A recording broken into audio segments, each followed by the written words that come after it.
Good evening. My name is Vicky Zamorano.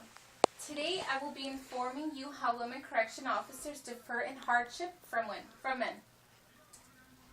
To kick off the night, I would like to ask the audience a question. Did you know that half of the students enrolled in law school today are women? Being a women correction officer is challenging on a daily basis. Women COs face harassment constantly. As a result of my presentation, you will comprehend